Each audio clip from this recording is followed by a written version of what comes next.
Hi കൂട്ടുകാരെ, പുതിയൊരു വീഡിയോയിലേക്ക് എല്ലാവർക്കും സ്വാഗതം.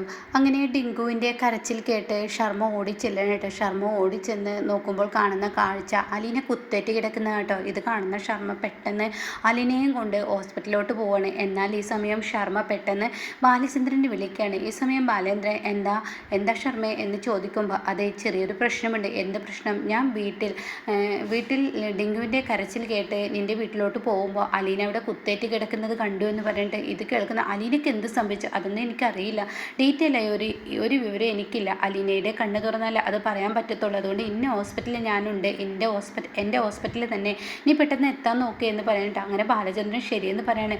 ഈ വാക്കുകളെല്ലാം കേൾക്കുന്ന ബാലചന്ദ്രൻ ആകെ പേടിയാവണിട്ട് തൻ്റെ കൈകാലുകൾ വിറക്കാണ്. അലീനയ്ക്ക് കുത്തേറ്റു, ഇനിയിപ്പോൾ വല്ല കള്ളനോ മറ്റോ ആണോ എന്നുള്ള ആ പേടിയൊക്കെ തോന്നി തുടങ്ങിയിട്ടോ. അങ്ങനെ പിന്നീട് ഒന്നും ആലോചിക്കില്ല. തനിക്ക് തുണയായി ആരെങ്കിലും വേണമല്ലോ.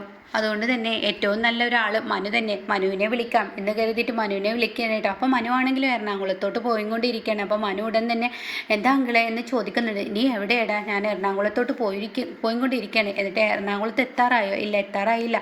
1 മണിക്കൂർ കൊണ്ട് ഞാൻ അവിടെ എത്തുമെന്ന് പറയണ കേട്ടോ. അപ്പോൾ 1 മണിക്കൂറായിട്ടുള്ളൂ നമ്മൾ വീട്ടിൽ നിന്ന് പോന്നിട്ട്. എന്നാൽ നീ പെട്ടെന്ന് തിരികെ ഇങ്ങോട്ടേക്ക് വരുമോ? അത് കേട്ട ഉടൻ തന്നെ ഞാൻ എന്തിനാ അങ്കിൾ അങ്ങോട്ടേക്ക് തിരികെ വരുന്നത്? അതെ, അലീനയ്ക്ക് ചെറിയൊരു പ്രശ്നമുണ്ട്. അലീനയ്ക്ക് എന്ത് പറ്റി? അതൊന്നും എനിക്കറിയില്ല. വീട്ടിൽ ഇങ്ങനെ കുത്തേറ്റ് കിടക്കുകയാണെന്നാണ് പറഞ്ഞത്. ബ്ലഡിൽ കുടിച്ച് കിടക്കുന്ന അലീനയാണ്. അത് ആരാ കണ്ടതെന്ന് ചോദിക്കുമ്പോൾ തൊട്ട വീട്ടിലെ ശർമ്മയുണ്ടല്ലോ, ശർമ്മയുടെ നായർ ഡിങ്കു, അവൻ്റെ കരച്ചിൽ കേട്ട് ശർമ്മ പോയി നോക്കുമ്പോഴേ ഇങ്ങനെ ഒരു രംഗം ഉണ്ടായത്.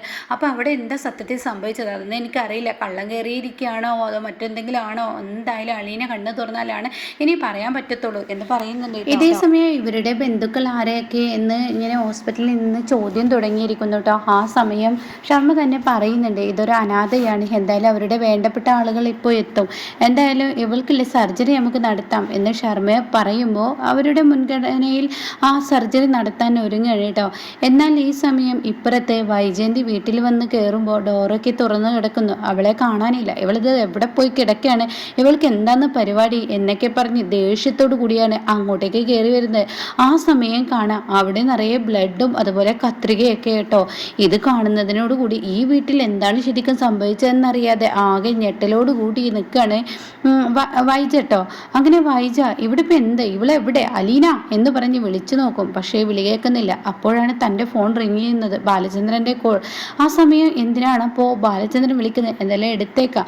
എന്നിട്ട് ആ ഫോൺ എടുക്കണം കേട്ടോ. എന്നിട്ട് പറയാണ്, അതെ അവളില്ലേ ആ അലീന, അവൾ എവിടെ പോയി കിടക്കുകയാണ്? വൃത്തികെട്ടവൾ, വാതിലും തുറന്നിട്ടിട്ട് ഇവിടെ ബ്ലഡും കാര്യങ്ങളൊക്കെ ആകെ കിടക്കുന്നു എന്നങ്ങ് പറയുമ്പോൾ, എടോ അങ്ങനെയൊന്നും പറയാതെ, ഇവിടെ അലീനയ്ക്ക് എന്താ സംഭവിച്ചതെന്ന് അറിയില്ല. അലീന ഇവിടെ നമ്മുടെ വീട്ടിൽ ബ്ലഡിൽ കുളിച്ച് കിടക്കുകയായിരുന്നു എന്നാണ് ശർമ്മ പറഞ്ഞത്. ശർമ്മയുടെ ടിങ്കു ഇല്ല നായ, അവനാണത് കുരച്ചും കൊണ്ട് അങ്ങോട്ടേക്ക് ശർമ്മ എത്തിയതെന്നാണ് പറയുന്നത്. ആ വാതിലെ തുറന്നിട്ട് എടുക്കാതിരിക്കില്ലല്ലോ, അവളുടെ കാട്ടിക്കൂട്ടിൽ അങ്ങനെയല്ലേ, വല്ല കള്ളന്മാരെയോ അതോ വല്ല ആളുകളെ വിളിച്ചു വരുത്തി അവളെ എന്തെങ്കിലും ചെയ്യാൻ ശ്രമിച്ചിട്ടുണ്ടാവും എന്ന് പറയുമ്പോൾ താൻ ഇത്രയും ചീപ്പാവില്ലൂടോ, തൻ്റെ സംസാരം എന്താ ഇങ്ങനെയൊക്കെ അതിര് കിടക്കുന്നത് എന്ന് പറഞ്ഞ് വഴക്ക് പറയുന്നുണ്ട് കേട്ടോ. പക്ഷെ ആ വാക്കുകൾക്കൊന്നും വൈജയന്തി യാതൊരു വിലയും കൊടുക്കുന്നില്ല. വൈജയന്തിക്ക് അപ്പോഴും പ്രതികാരമാണ് കേട്ടോ. ഇതേ സമയം രേവതിയെ എങ്ങനെയെങ്കിലും അറിയിക്കണമല്ലോ. അതുകൊണ്ട് തന്നെ രേവതിയെ മനു വിളിച്ച് വിവരങ്ങൾ പറയാണ്, നിൻ്റെ ചേച്ചി ആസ്പത്രിയിലാണ്, ക്രിട്ടിക്കലാണ്, നീ പെട്ടെന്ന് എത്താൻ നോക്കിയെന്ന് പറയണ കേട്ടോ. അങ്ങനെ രേവതി തൻ്റെ ആൻറ്റിയോട് ചെന്നിട്ട് പറയാണ്. ആ സമയം തനിക്ക് സഹിക്കില്ല കേട്ടോ. തൻ്റെ ആൻറ്റി അപ്പോഴേക്കപ്പോൾ തന്നെ ഹോസ്പിറ്റലിൽ എത്തിക്കുകയാണ് കേട്ടോ. പിന്നീട് ഹോസ്പിറ്റലിൽ എത്തിയ രേവതി ചോദിക്കുകയാണ്, സത്യത്തിൽ എന്താണ് സംഭവിച്ചത്, എന്താ പ്രശ്നം എന്നൊക്കെ ഇങ്ങനെ ചോദിക്കുമ്പോൾ അതൊന്നും അറിയില്ല എന്നിരിക്കുന്ന ശർമ്മയുടെ നായ കുരക്കുന്നത് കേട്ടപ്പോൾ ശർമ്മ പോയി നോക്കി. ആ സമയം അലീന ഇങ്ങനെ രക്തത്തിൽ കുളിച്ച് കിടക്കുന്ന ആ രംഗമാണ് കണ്ടത് എന്ന് പറയുന്നുണ്ട് കേട്ടോ. ആ സമയമാണ് വൈജയന്തി കയറി വരുന്നത്. വൈജയന്തിയെ കാണുമ്പോൾ മൊത്തത്തിൽ രേവതിക്ക് ദേഷ്യം പിടിക്കുന്നുണ്ട് കേട്ടോ. ഈ വൃത്തികെട്ട സംസാരം, ഈ വൃത്തികെട്ട നാക്ക്, സ്വന്തം മകൾ ഇങ്ങനെ കിടക്കുമ്പോൾ ഇവർക്ക് ആ ഒരു കാരുണ്യം പോലുമില്ല. ഒരു അമ്മ മകൾ ബന്ധം അത് അത്രയാണ്. ഉള്ളിൻ്റെ ഉള്ളിൽ മകൾ അടുത്തോട്ട് വരുമ്പോൾ അതറിയാനുള്ള കഴിവ് പോലും ഇവർക്കില്ല. ഇവരെന്ത് നശിച്ച സ്ത്രീയാണ് എന്നിങ്ങനെ രേവതി ചിന്തിക്കുന്നുണ്ട് കേട്ടോ.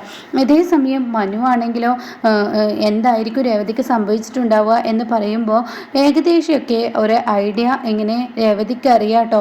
അപ്പോൾ രേവതി പറയാണ് രോഹിത് അങ്ങോട്ടേക്ക് പോകുന്നതായിട്ട് പറഞ്ഞിരുന്നു കോളേജിൽ നിന്ന്. ആ സമയം രോഹിത് അങ്ങോട്ടേക്ക് വന്നിരുന്നു. ഇനി എൻ്റെ ചേച്ചിയെ എന്തെങ്കിലും എന്ന് പറയുമ്പോഴേക്കും താൻ എന്താടോ ഈ പറയുന്നത് എന്ന് മനു ചോദിക്കുന്നുണ്ട്. അപ്പോൾ ഉടൻ തന്നെ എൻ്റെ ചേച്ചിക്ക് രോഹിത്തിൽ നിന്നും മുമ്പും ഹരിയിൽ നിന്നും ഇതുപോലെയൊക്കെയുള്ള ഒരു ബുദ്ധിമുട്ടുകൾ ഉണ്ടായിട്ടുണ്ടെന്ന് പറയാനായിട്ട് താൻ എന്താ ഈ പറയുന്നതെന്ന് ചോദിക്കുമ്പോൾ അതെ, അത് ഞാൻ പറയുന്നത് സത്യമാണ്. ചേച്ചി കണ്ണ് തുറക്കുമ്പോൾ ഇതിൻ്റെ യാഥാർത്ഥ്യം എന്തെന്ന് ചേച്ചി പറയും എന്നൊക്കെ ഇങ്ങനെ പറയാനായിട്ടോ. ഇതേ സമയം അലീനയ്ക്ക് സർജറി നടത്താനുള്ള ആ ഒരു കാര്യങ്ങളൊക്കെ പെട്ടെന്ന് നോക്കി തുടങ്ങുകയാണ്. അപ്പോഴും വൈജയന്തി പറയുന്നതും കണ്ടവന്മാരൊക്കെ വിളിച്ചു കയറ്റിയിട്ടുണ്ടാവും, അല്ലെങ്കിൽ വാതിൽ തുറന്നിട്ടത് കൊണ്ട് തന്നെ കള്ളന്മാർ കയറിയിട്ടുണ്ടാവും, പിന്നെ ഒരു പെണ്ണല്ലേ അപ്പോൾ കയറി പിടിച്ചിട്ടുണ്ടാവും, അതിൻ്റെ പെരുമാറ്റം അങ്ങനെയല്ലേ, വൃത്തികെട്ട സ്വഭാവമല്ലേ കയ്യിലുള്ളൂ എന്നൊക്കെ പറഞ്ഞ് സംസാരിക്കുമ്പോൾ രേവതിക്ക് ദേഷ്യം വരികയാണ് കേട്ടോ. രേവതി ചോദിക്കും നിങ്ങളൊരു സ്ത്രീയല്ലേ, നിങ്ങൾക്ക് എങ്ങനെ ഇങ്ങനെയൊക്കെ പുഴുത്ത വാക്കുകൾ പറയാൻ കഴിയുന്നു, നിങ്ങൾക്ക് എങ്ങനെ ഇതിനൊക്കെ കഴിയുന്നു എന്ന് പറഞ്ഞ് ഒച്ചയെടുക്കുമ്പോൾ അവിടെ ബാലേന്ദ്രൻ പറയണേ താനൊന്നും മിണ്ടാതിരിക്കുന്നു എടോ, ആ പെൺകുട്ടി ഈ ഒരു അവസ്ഥയിൽ കിടക്കുമ്പോഴോ അപ്പോഴും നീ ഇങ്ങനെയുള്ള വാക്കുകൾ പറയുന്നോ, താനൊന്നും മിണ്ടാതിരിക്കുന്നുണ്ടോ എന്ന് പറയുന്നുണ്ട് കേട്ടോ. അങ്ങനെ പിന്നീട് അലീനയുടെ ഓപ്പറേഷനൊക്കെ കഴിയാണ്. അതിനുശേഷം അലീന എന്താണ് അലീനക്ക് സംഭവിച്ചതെന്നറിയാൻ വേണ്ടി രേവതി ഓടി വരികയാണ്. ആ സമയം രേവതിക്കുട്ടിയോട് പറയുന്നുണ്ട് അലീന നീ ആരോടും പറയരുത്, ഇത് പുറത്ത് പറയുകയും ചെയ്യരുത്, രോഹിത് എന്നെ കടന്നു പിടിക്കാൻ ശ്രമിച്ചപ്പോൾ ഞാൻ എൻ്റെ സ്വയരക്ഷയ്ക്ക് വേണ്ടി ഇങ്ങനെയൊക്കെ ചെയ്തതാണ് എന്ന് പറയുന്നുണ്ട് കേട്ടോ. ഇതേ സമയം ഇതൊക്കെ കേട്ടിട്ട് നിൽക്കാൻ ഒരിക്കലും ഇങ്ങനെ മനുവിനും കഴിയില്ല. അപ്പോൾ അതുകൊണ്ട് തന്നെ തിരിച്ചടി അവന് കൊടുക്കണം എന്നുള്ള തീരുമാനം പറയാണ്. അപ്പോൾ ഉടൻ തന്നെ എന്താ ഇവിടെ പ്രശ്നമെന്ന് ബാലചന്ദ്രൻ ചോദിക്കുന്നുണ്ട്. അപ്പോൾ ബാലചന്ദ്രനോട് കാര്യങ്ങളൊക്കെ പറയാണ് കേട്ടോ. ആ സമയം ബാലേന്ദ്രൻ പറയാണ് അത് വേണ്ട, ആരോടും പുറത്ത് പറയണ്ട, വൈജയന്തി എന്തായാലും അറിയണ്ട, വൈജയന്തി അറിഞ്ഞു കഴിഞ്ഞാൽ പിന്നീടുണ്ടാവുന്ന പ്രശ്നങ്ങൾ അതിലും വലുതായിരിക്കും. അത് കേൾക്കുന്ന അലീന പറയാണ് ശരിയാണ്, ആ വീട്ടിൽ ഞാൻ നിൽക്കുമ്പോൾ ഇങ്ങനെയൊന്നും മകനെക്കുറിച്ച് പറയുന്നത് നമുക്ക് കേൾക്കാൻ കഴിയില്ല, അതുകൊണ്ട് തന്നെ എനിക്ക് തന്നെ ആയിരിക്കും കുറ്റം, ഈ സത്യങ്ങൾ എന്തായാലും അറിയണ്ട, അതങ്ങനെ തന്നെ ഇരുന്നോട്ടെ എന്ന് പറയുമ്പോൾ രേവതിക്കുട്ടി പറയുന്നുണ്ട് ചേച്ചി ഇനിയും ചേച്ചിക്ക് ഇതുപോലത്തെ അനുഭവങ്ങൾ ഉണ്ടാവുമെന്ന് പറയാൻ പറ്റത്തില്ലല്ലോ. അപ്പം മനു പറയുന്നുണ്ട് അതിനൊക്കെയുള്ള ശിക്ഷ ഞാൻ കൊടുത്തോളാം എന്ന് പറയുന്നുണ്ട് കേട്ടോ. അങ്ങനെ പിന്നീട് പോലീസ് വരുന്നുണ്ട്. പോലീസ് വരുമ്പോൾ അലീനയുടെ മൊഴിയെടുക്കുകയാണ്. അലീനയുടെ മൊഴിയെടുക്കുമ്പോൾ ഈ സമയം രോഹിത്തും ഹരിയും വല്ലാത്ത പേടിയിൽ തന്നെയാണ് കേട്ടോ. വീട്ടിലുള്ളവർ അറിയുമോ, പുറത്ത് ഈ സത്യങ്ങൾ അറിയുമോ എങ്കിൽ തൻ്റെ കഥ തീർന്നു, പിന്നീട് തനിക്ക് തല പൊന്തിക്കാൻ പറ്റില്ല, ആ അവസ്ഥ എത്തും എന്നവർക്ക് മനസ്സിലായിട്ടുണ്ട്.